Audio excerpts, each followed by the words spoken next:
Coverage you can count on continues with Joe Whalen's Sports Report.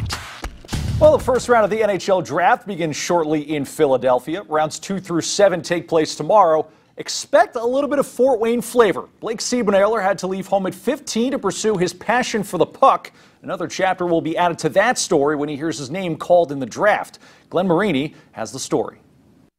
First shot gets through the lane, bounces into the slot. Siebenaler shot right on it. He'll score. The rookie ties it up in the power play for the Ice Dogs. They might not get Blake Siebenaler's name right, but the 18-year-old defenseman has his game right for NHL scouts. When I was playing in Fort Wayne, I didn't think I'd ever end up being where I'm at today. You know, regardless of what happens, I think I'll be pretty happy and it'll be pretty special.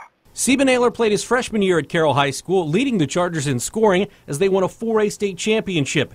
At 15, he left to play midgets in Cleveland, then went to Michigan, played for the U.S. Under-17 national team and the Indy Ice. Last winter, he played for the Niagara Ice Dogs of the prospect-laden OHL with 30 points in 68 games. When he finally did come to Carroll and we got the opportunity to coach him consistently and see him in practice every day and in games, it became glaringly obvious that he set himself apart and he had the tools. So, you know, it's easy to say he had that God-given gift of speed, which is, there's some truth to that, but what Blake also did is he worked extremely hard on that.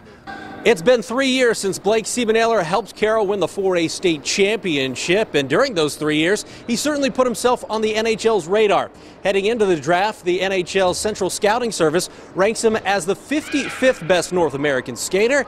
The Red Line Report, which is an independent scouting service, ranks him 71st. I try not to, think about it too much as like a huge accomplishment because, a lot of guys will get drafted and not do so much after they get drafted. Some guys won't even touch, the ice surface in, professional hockey. So I just try and, try not to think too much, get a big head about it, try and stay level-headed and try and focus on what's after the draft. Well, I think the biggest, positive he has is he's such a tremendous skater. He can skate away from pressure, which allows him to, if he makes a mistake, he can get back quickly and cover for himself. So, a good friend once told me it's hard to find a good defenseman, so when you do, you make sure you keep him. So he's definitely a positive on that side too. It's huge.